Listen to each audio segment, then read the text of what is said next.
Hi, my name is Seth Andrews, and this is End Time.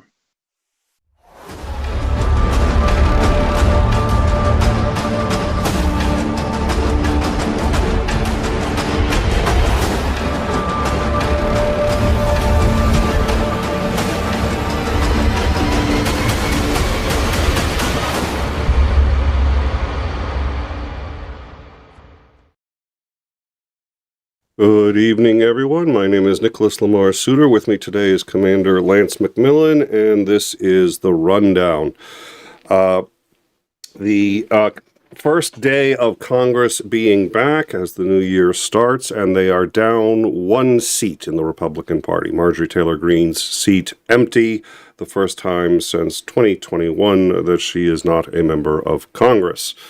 This will tighten things for Republicans as they're trying to manage a already very narrow majority. Having said that, Marjorie Taylor Greene was certainly not playing ball by their rule book, so we'll see how that goes. But having said that, we were looking at the scope and breadth of what's been going on in the last 24, 48 hours, and it appears quite obvious that an attack on some country somewhere is imminent. We've been threatening everybody. It's I think I told you, Lance, earlier, it was like someone just turning on a light switch all of a sudden. We're a rabid chihuahua just threatening everything. Marco Rubio said that Cuba was in very big trouble, huge trouble, and that they were and the lack of sort of any self-awareness of the gravity of what's been going on with Venezuela. Trump has been asked repeatedly about going into Venezuela, and he said, well, we're trying to work with their vice president now, and either she's going to play ball or she's not. And if she's not, what's going to happen to her is going to be worse than what we did to Maduro.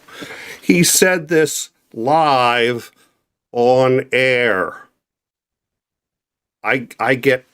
I get demonetized if I use certain words, and he can just sit there and threaten the vice president, who has, by an act of Congress and with the support of the military, ascended temporarily to the presidency because we kidnapped their president.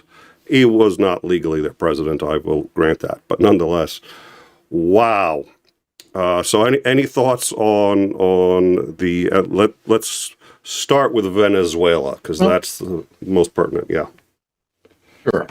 So I think the first thing that needs to be said about Venezuela is that as information is leaking out, it appears more and more that this was less a raid to take Maduro into custody than it was a coup d'etat to put Rodriguez in power.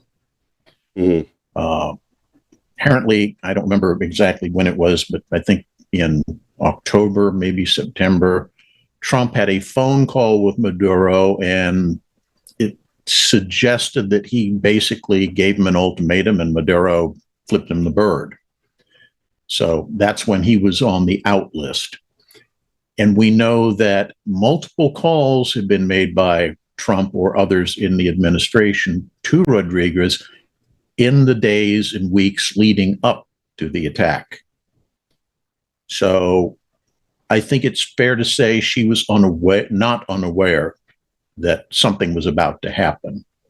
And the fact that she gets sworn in as president so quickly after Maduro's gone suggests to me that this was something that she and others in the ruling, junta or whatever, in Venezuela were fully aware was about to happen, and they exploited it to put themselves on top. So there's that. The second part of the whole thing that strikes me as interesting is he keeps making talk about, oh yeah, we're going to run Venezuela, except we haven't left anybody there. Yeah. I'm sure there are a couple of Delta Force stay-behinds and CIA operative behinds, but there's no U.S. presence to run the country. Yeah. So it's being done by some cooperative or level of cooperative agency from the existing Venezuelan government. Well, by cooperative, I think it's fair to say this wasn't so much a counter narcotic strike as it was a coup d'etat to put a friendly government in power. Okay, so we can. I lost count, but I think we're in the thousands for the number of times we've done something like that, and the percentage rate at which it ends up not biting us in the ass is less than 5. Okay. Well, yeah. The next thing, and I see some people saying, "Oh, yeah, it's about the oil." Possibly, but possibly not. It's certainly not about the narcotics. Yeah. I think everybody feels very comfortable and safe saying that. The reason I don't think it's about the oil is because Venezuelan crude is a very low quality crude. It almost costs more to crack it into usable product than it does for selling the stuff. So a lot of speculation is coming out now that what's really at work here is the mining rights to rare earths material that is estimated to be in the vicinity of $200 to $300 billion of value that's in the interior, largely unsettled area of Colombia. And it's not because we want to extract it. It's because Trump wants to hold those options himself. Because you can then sell or lease those options to other people to go do the hard and risky work of finding out if it's there for almost no risk yourself, because all you have is a piece of paper that says, yeah, you own the rights to whatever's under the ground there. We don't know if it's really there. We suspect it is, but so there's a lot of speculation. That's really what's at work here. That would make sense. Venezuela does have 18% of the proven oil reserves in one reserve under Venezuela, but we are already, we have access to enough oil. We're okay. I mean, it's still, it's not inconsequential, but it's not what it was in the 80s. Let's just put it that way. And to answer the question that somebody here in the chat stream posted, just not good. Rare earth again? Yes, rare earth again. Because the tech bros and all of that group who were big players in Trump administration, you know, Elon and the rest of them, their view is that we're going to be transitioning from petro into battery-powered stuff. And controlling all of those rare earths, that's where the big money in the future is going to be, at least in their estimation. And there's something else worth pointing out, which is rare earths aren't actually all that rare. We can find them in a lot of places. The problem is they're very small, tiny. You can't find them in veins. You can't find them in ores. You can't find them. The only way to extract them is to literally strip mine the ground, just devastate everything.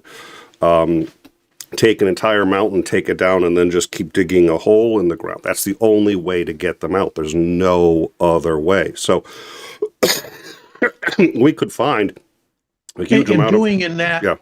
And doing something like that in the terrain that leads to the headwaters of, you know, the Amazon basin will have no environmental impact. I'm sure. None. It's hugely devastating to any country which is one reason why, again, they want to do it to Ukraine. It's like, oh, well, Ukraine's already been almost wiped out. And then it's like, okay, well, now we have an excuse to just, nothing is going to be left behind wherever you mine rare earths. So part of the question, the smaller question is, where is it? But if we found rare earths in most places in the U.S., we wouldn't bother because we don't want to destroy our land. We want to destroy other people's land. That's the whole point of having power. You looked like you were going to say something. Okay. Yeah. The other thing is, yes, you're right that it's that rare earths are present everywhere. The issue is where they are concentrated, and you have concentrations Yes. in a lot of these places that are just now coming to light. In other words, Venezuela, Ukraine, I think Myanmar is another one. Yeah, all of these places. That's why these are very high on the let's grab it now while we can priority list. Yep. All right. So let's see. So in the meantime, President Trump has said that he very much intends to go after Cuba. Sorry, not Cuba. Colombia, in the same way that he did Venezuela. Marco Rubio has said that Cuba is in very big trouble. A number of different... Which is bizarre because the Colombian government has been extremely cooperative. They've been the most, of all. And then I'm going to put this up. This was, what's his name's wife? Here we go.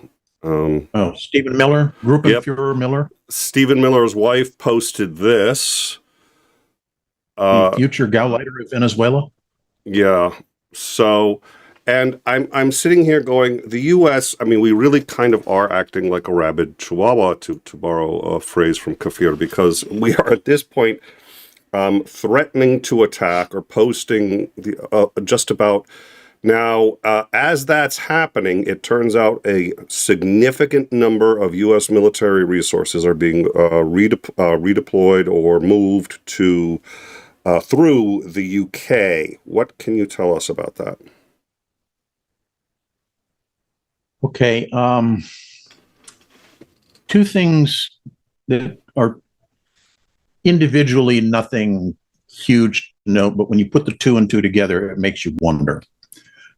Item number one, as you said, a lot of U.S. air assets are being stationed through or shuffled through the UK to somewhere else. We don't know where else that is. We just know that they're going through the UK. So if we were going to be hitting Cuba, one would think you would want to keep those important air assets in the theater where they would be employed for such action. In other words, stationing them in Florida, the Keys, Puerto Rico, etc., to support an impending attack on Cuba. But instead, they're going to the UK and moving from there elsewhere. Where would that likely be? What other targets are in that area that we would be concerned with? Well, we have bases in Turkey, which abut Iran. And we know Iran right now is in the midst of lots of major upheaval. That's indicator number one. Okay. 8th day, just FYI. So it's their 8th day of what is an attempted revolution. Where it's going to go, started out as demonstrations and is now almost to the point, not even just being rioting, but straight out street combat between the Revolutionary Guard and the population. Yeah. Okay. The second indicator that something may be going on is what's called the Pentagon Pizza Index. Now, this sounds silly to say it, but it's proven to be true. Yes. Anytime something is about to happen, the number of pizza deliveries to late night people working at the Pentagon spikes. Now, you would expect that in advance of the op in Venezuela, but the pizza deliveries have remained elevated since then, which suggests that something else is currently under planning. And with every major member of the cabinet threatening a different country. No, it's Greenland. No, it's Cuba. And nobody has said anything about the obvious jump while the jumping's good Iran. Because as long as Iran is beset by all this internal upheaval, they're distracted, they're easy victim if you wanted to strike Iran. So if we strike Iran, I would imagine we have, I would imagine, then correct me where I'm wrong, but I would imagine the goal would be similar: remove the Ayatollah, and then install somebody who could sort of do the work for us. But they'd be being installed at a time where there's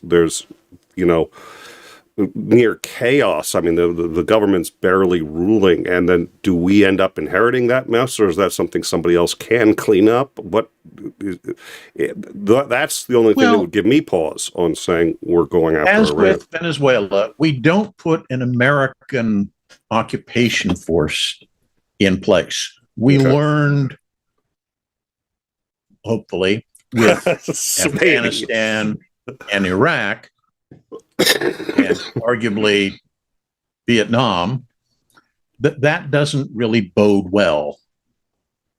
What you do is you find some cooperative local, as we did with the coup and that's what it is, let's be honest, the coup in Venezuela, where Rodriguez takes over. You find somebody who's a cooperative local who will rule in your stead in the country in question. Well, who's that for Iran? Well, there isn't anybody really standing out as the opposition leader for the current bunch of protests. However, ...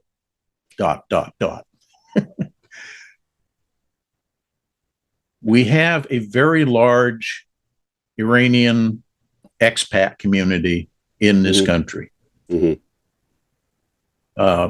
It's large enough that there is a Farsi, which is the Persian language, a Farsi TV station in LA. That's how big the population of Iranians, ex-Iranians, is living in the LA base. They have their own TV station. Mm-hmm.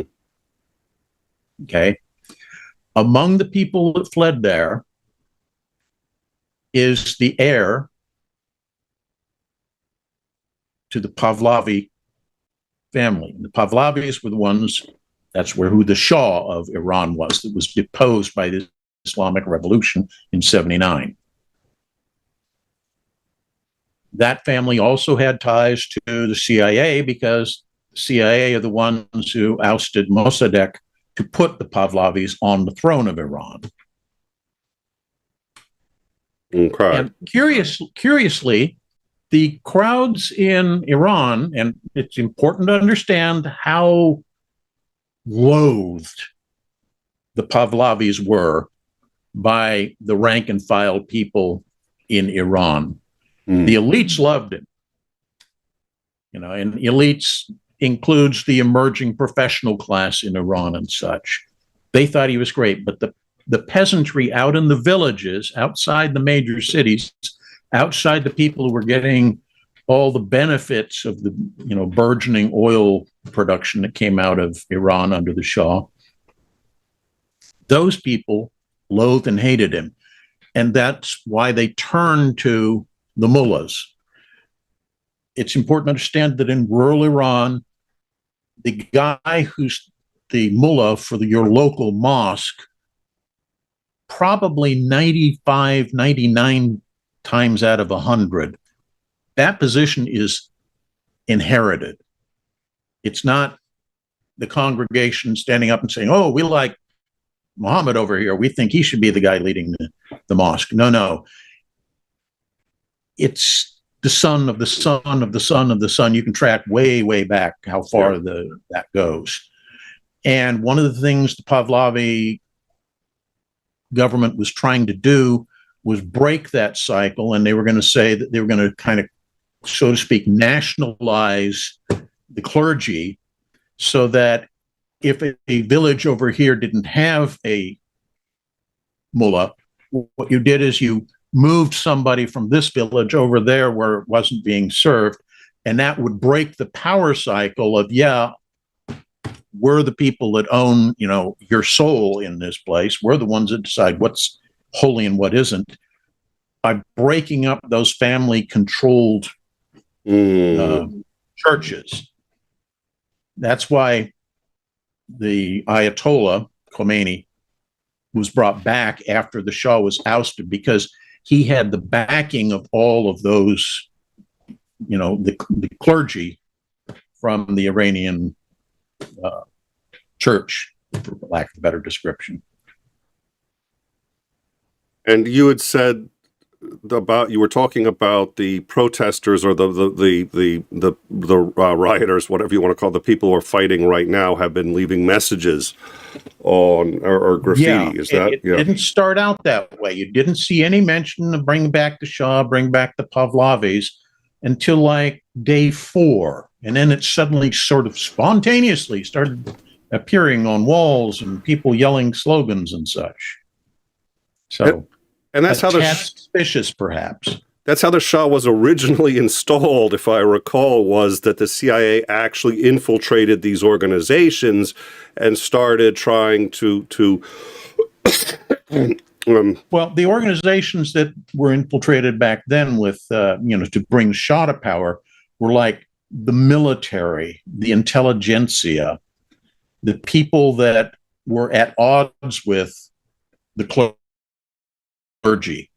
And it was to break that religious control cycle. They were the ones that were kind of co-opted into, we're not going to deal with Mossadegh and his kind of revolutionary ideas of, nationalizing the oil industry and kicking foreigners out so that all the revenue from said oil would actually go to Iran, not big petro companies. There was also concern that because he was a socialist and was going to start doing that stuff, obviously a socialist means he has very close ties to Moscow. And back then, when Mossadegh was deposed, that was the height of the Cold War. That was, I believe, 67 is when he came to power. So, yeah. Well, as long as we have a track record of success with this, I'm excited. I'm excited to be a part of this plan. This is just great. Times. Yeah. So we had 2 super chats. Let me get to those real quick. The Sinister Porpoise 512. I'm so glad we've successfully liberated a country for the benefit of oil companies. Me too. Those poor, underserved oil companies, it's time somebody started thinking about them. They are people, too. Dunk on you, $20. No words, Slava Ukraine, Heroyam Slava. Yeah, there's a tremendous amount going on, and right now, the other interesting thing with this Polymart, which is a futures indicator market, had about 6 or 7 days ago, if you wanted to vote on whether or not you thought the Ayatollah was still going to be in power by the end of the year, it was 18% against him being in power by the end of the year. It is now, as of earlier today, 43% against him being in power by the end of the year, and rapidly climbing. So it sounds like what your belief at this point is that it may be that the U.S. is about to go into Iran, remove I don't know if go into Iran, but making on. But I should clarify. Go into Iran with ground forces? No, I don't. I don't mean invasion. We didn't invade Venezuela. There are people. So we invaded. No, we attacked Venezuela. We did not invade it. There's a huge difference. I think if you were trying to do something to destabilize the regime and bring about change, hopefully bring in a government that was more friendly to the West, one of the ways you might do that is to strike at targets which you know to be associated with the regime's security elements. In other words, the Revolutionary Guard Corps, morality police, that kind of group. I hesitate to say this because I have not gotten a lot of corroboration about this, but there's also been some sotto voce mumbling that Israel may be planning strikes on Iran as well. Wow. So a combined Arab-Israeli, American-Israeli strike on Iran could certainly be something I could see happening, especially given the very close ties with the Trump regime and Netanyahu. Well, and I say wow, not as in, I mean, it's like them attacking Iran is easily within but just I'd really like us to stop cooperating with Israel in absolutely everything that's illegal, immoral, or unethical in the Middle East. It would be nice if we could do that. I should have realized Netanyahu's going to have his nose in this somewhere. Meanwhile, so we're keeping an eye on that, but we're expecting between the pizza index, which is yes, it's a real thing, and we do take it seriously on In Time, and it's been high for quite some time now. Between what appears to be deliberate misdirection of what countries we might attack, it does appear like there are attacks imminent, possibly even this week. So we figured, let's let you guys know that at least we're aware of it and watching it. You can come on and see on the Discord. You can also sort of see the trail as we built this up, and we'll keep an eye on it and see where it goes. Another thing that we're expecting either this week or very soon is the U.S. Supreme Court is poised to make the single greatest campaign finance change since Citizens United. In some ways, it's at least a Citizens United level event. We believe at this point that they are going to vote to unblock the linking of political action committees and campaigns in their coordination to try to get candidates elected. Now, this sounds kind of like, well, what's this coordination thing mean? But the idea was, look, presumably we don't want the richest candidate to win because he's the richest candidate. We want the candidate who's got the best ideas to win. But you throw enough money at the problem and it makes it a lot less likely that that's going to happen. So the amount that people could donate to a presidential election was capped. The last cap I remember was $2,500. And that's it. That's the most any person or company could donate to that candidate. Now, there have been some changes and modifications, but suffice it to say, there is a limit to the amount that you're allowed to donate. Having said that, a political action committee, a committee that has a specific agenda that, as it turns out, coincides with the agenda of that candidate. You can give to them, and because they like the candidate, you're essentially helping the same candidate because they're going to say, hey, we're for, anti-abortion, we're pro-life, we're not for any candidate, we're just for anybody who's pro-life. It's like, okay, well, now you know. And then when you give money to that political action committee, you're not really giving it to the candidate, the PAC, thank you. You're not really giving it to the PAC, but, you're not giving it to the... there was that the PAC could not legally coordinate with a candidate, even if and you could have a PAC which was specifically favoring candidate X. This is the, Donald J. Trump Political Action Committee. That was fine, but you had to have an inviolable barrier between the two. Which, having worked on multiple campaigns, is more permiable than you'd like it to be. No, I know. Sadie, it was already. I mean, it wasn't paper thin, but there were ways around it, and everybody knew it. So what this decision is set to do is to say that they can cooperate together. What that means is now, any political action committee could raise, ostensibly, if it's a super PAC, an unlimited amount of money. And then the campaign could say, look, here's where we're weak. Here's where all of our polling data shows we have problems. Go fix them. and they can each do their element of it's just another part of the campaign. So campaigns, you thought campaigns were big before. This will let campaigns become unlimited in size. It's not official. They'll be working with other organizations, but that's it. That's what this is going to do. And we believe it's going to happen. It's already before the Supreme Court. It's been argued. We believe they're going to sometimes, this kind of thing, not this kind of thing. Usually it's, May or June is when you start hearing decisions, but we think this one's going to come in much, much sooner because the midterms. We need to shape what's going to happen in midterms. Exactly. The midterms are starting now. The midterms this is the official start of the midterms. Everybody's going to be worried about it. That's another reason Trump may be in trouble with the veto of the two bills, which if they override him, I think would be great. It would show that he's weak, but at this point, there's so much going on. So let's see. They're gonna do it. I would not be surprised if we hear something from that for this week. So what we're looking at for this week is possibly another attack in another country.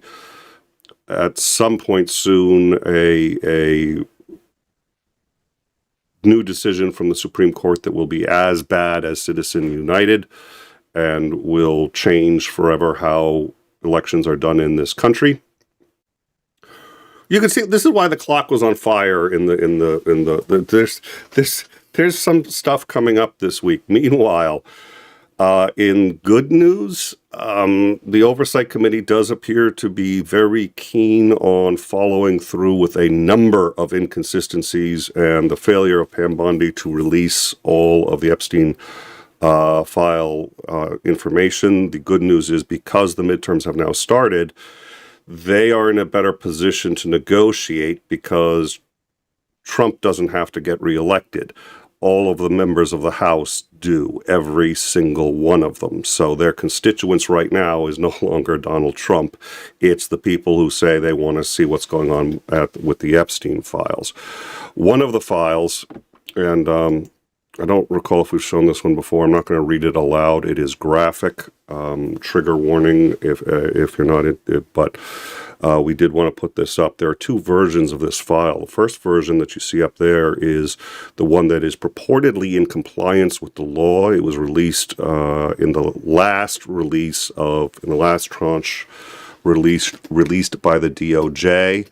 Of the Epstein files and is purportedly in compliance with the law and only redacts victims. The bottom part is the exact same document as it was released by a judge to the Oversight Committee over a year ago. They've had it, apparently did not tell anyone they had it, and once the redacted version was released above, they could say, well, hey, we have a non-redacted version right here, and the only names that you've pulled out are Trump. You haven't even... In one case, they left the victim's name. So it appears as if they've got her dead to rights, at least on that, and a few other things. So they had said before the holidays that they were looking at fines of up to $5,000 a day to Pam Bondi personally until the full Epstein files are released, and or any number of other consequences, including but not limited to having her impeached for her failure to comply with the law going forward. So all of this is good news. The bills that Trump vetoed, nobody contested. They passed, I think, unanimously in both the House and the Senate.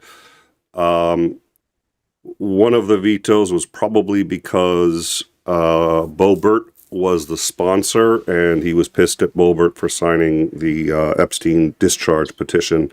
Without her, it would not have occurred, just as the same with Marjorie Taylor Greene. Having said that, the problem is they passed so overwhelmingly, it's hard to imagine them not getting through the override. The override requires a two-thirds majority vote. Some Republicans will not vote for the override. The reason is they want to show their support for the president. So they will not, they're like, okay, I didn't realize you didn't like it. I won't vote for the override. But the override is, we believe at this point, scheduled for Thursday. It is not officially on the docket. The idea behind it not being on the docket is they don't want to tip off Donald Trump that they've got it Thursday, and they don't want everybody. It's like, you think maybe Jeffrey what's his name? Jeffries is going to tell Donald Trump. I mean, he's a sycophant almost of a Patellian order. I don't know. We'll see. Well, you have to disconnect your lips from Donald Trump's ass in order to tell him things. That's the hard part for them. That may be. Yeah, he's so busy. Did I do this right, sir? Did I do this right, sir? Did I do this right, sir? How about you start doing these other things? Oh, yes, sir. It's not as it's not as certain where these will go in the Senate, but as somebody pointed out, it is nice to see, at least for now, the House, Congress itself starting to show some backbone. The Epstein law was passed unanimously. Trump had to sign it. It's causing him all sorts of headaches. Although you'll notice, we did put that at sort of the bottom of the show tonight, even though it's really one of the more important things. But the reason, as you keep pointing out, it's nobody's talking about Epstein right now because we're about to invade another country. And war is a really great way to change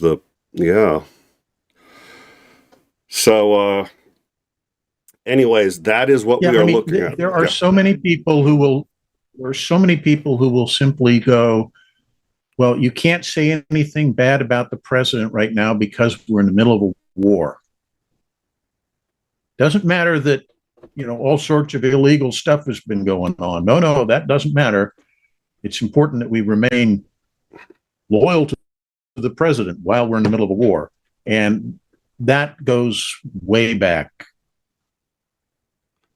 That's not just Trumpian. That's a feature of American politics, probably dating before the Civil War. Well, I think anytime there's an attack, when there's an attack, when you're attacked, you feel this whole, we have to remain solid around. What Trump has been doing is framing, his attack of Venezuela as done in the national defense. So we've been attacked by Venezuela for a very long time by weapons of mass destruction. Grenada. Yeah. We're framed in exactly that kind of thing. Yeah. It's stunning. And so I'm very delighted that we have the opportunity. Thank you very much for coming, Commander, to help break it down for us, because I think this stuff needs to be put into context to be properly understood, and it's not easy. So I really do appreciate you coming on tonight to help me cover this. Happy to. And let me quickly go check the Discord.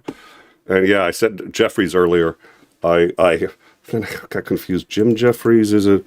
I think I'm still running a little bit of a temp and getting a little discombobulated easily. And I'm still doing better than Trump. I am less obviously impaired than Donald Trump. Let's see. The presidential palace in Caracas. There seems to be a gun battle right now outside the presidential palace in Caracas. I don't know if this is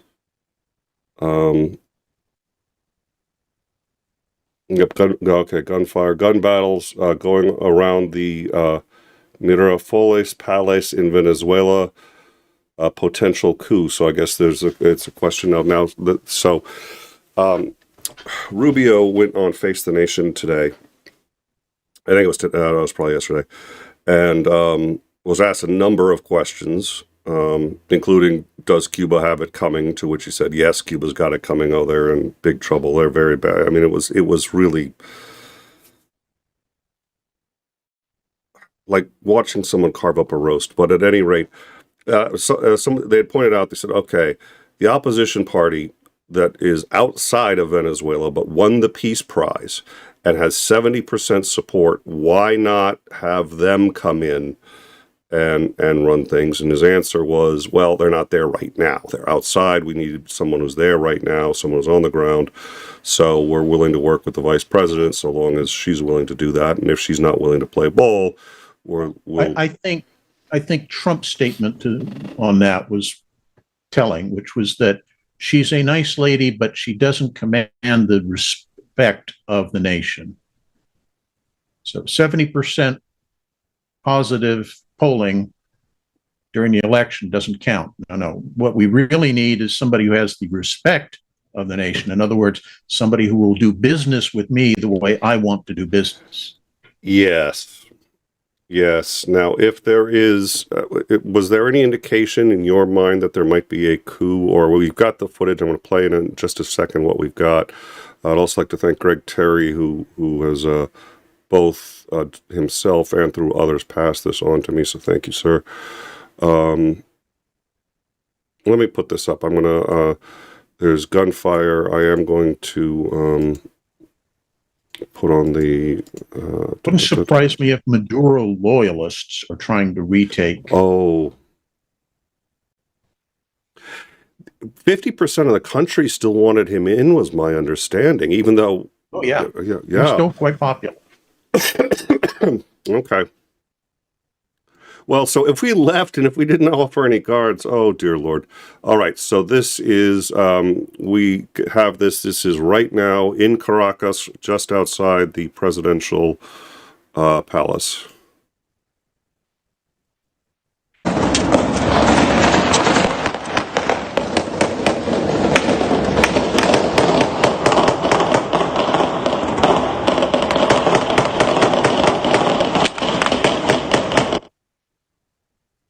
I don't know if you could hear that. I had the internal turned down, so you might not have been able to hear that.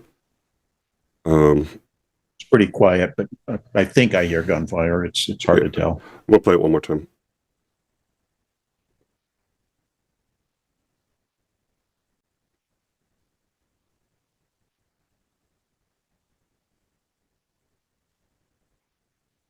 Oh, did I? Oh, Jesus, I'm such an idiot. That's definitely gunfire. Yeah. That I can hear.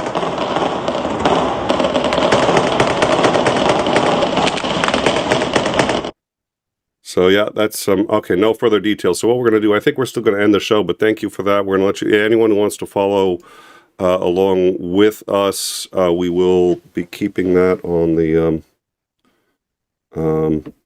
Let's see. We've got one. Actually, we do have. Greg has sent us one more. So let me see. This is. He is saying from the streets of Caracas. I think it's also worth noting that I was going to say. I think it's also worth noting that there are very powerful drug cartels operating in Venezuela, and they may see the recent U.S. action as a threat to them. So they're trying to seize control of the government to protect their own business interests. And the irony is, of course, those drugs were basically going to the EU. So we got, what, like 7% of our drugs from Venezuela the EU gets? Yeah, some tiny. All right, this is one more that we just got. This is on the streets of Caracas. We'll put it right now. Maldito y que tírate al suelo. Mandando a tirar al suelo a este carajo y este carajo ni. Si escucha lo que le dice y que para dónde vas tú, yo vivo aquí, le dice este carajo. Mierda, qué susto, chavo. Sube a tu casa, si escucha cómo le dice, sube a tu casa, rápido, rápido. Le dice, verga, Dios mío. All right, no shooting there, but definitely gunmen who were moving into the center of the street. Yeah. All right, we'll keep an eye on it.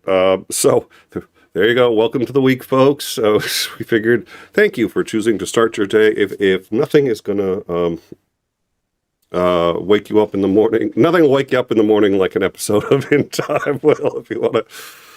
Oh, let me actually do one other thing. We're going to, I'm going to send you over to Maudi's The Other Hood, and he's going to have a wonderful Piers Morgan with Nick Fuentes, which I think is absolutely delightful and well worth the watch. So let me set that up, and I think we may add another super chat, so I do want to make sure I get everybody. $2 from Jester. Damn, Nick. Yeah, it's and thanks to Greg Terry, who's been like I said, passing us all of that information and all of those clips. In fact, he's just joined us, so thank you, Greg. We really do appreciate that. We've shared the clips. It's obvious something's happening, and so Commander, you think it's either. Because about 50% of the country is still loyal to Maduro, so it's either Maduro loyalists or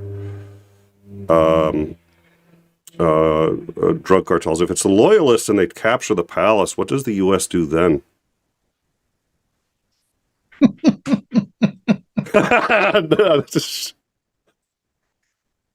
What's the phrase about unforeseen consequences? Oops. I know what's going to happen. That's what Trump's going to be like. Venezuela who? What? I don't know her. Oh yeah. My God. Yeah, because then unless we fully commit some form of there's no way to oh dear Lord. All right, so we are going to send this over to Maudi's, and again, he's got a video with Nick Fuentes being getting the baby seat by Piers Morgan. I think that should be interesting. So let me get that in there. Thank you all very much for joining us. Our regularly scheduled show tomorrow, 9 p.m. Eastern, with a Xandering is likely still on. We'll see. I've been a little under the weather, but hopefully we're going to be back to our regular schedule, because if we don't, this is what happens. This is what I think. I think Trump found out that we were down like for a couple of days, and it's just like, oh, now's the time to go. Now we can just do all the misinformation we want. It's not paying attention. Let's sneak it under the door. Yep, exactly. It's maybe a little self-aggrandizing, but I'll take it. Thank you all for joining us, and we look forward to seeing you tomorrow night, 9 p.m. Eastern, for In Time with Xandering.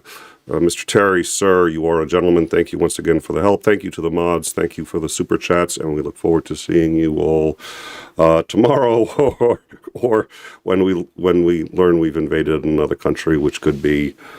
I don't know. I haven't checked the Discord for 30 seconds. Just a closing remark. I'd like to note that I would prefer to stop living in interesting times. Yes. Yeah. Well, I've tried to have that conversation with Xander, and he refuses to. Yeah, I think we've hit the high watermark on interesting. If we could lower that, dial that back a couple hundred notches, that would be great. Have a good night, all, and we will see you tomorrow.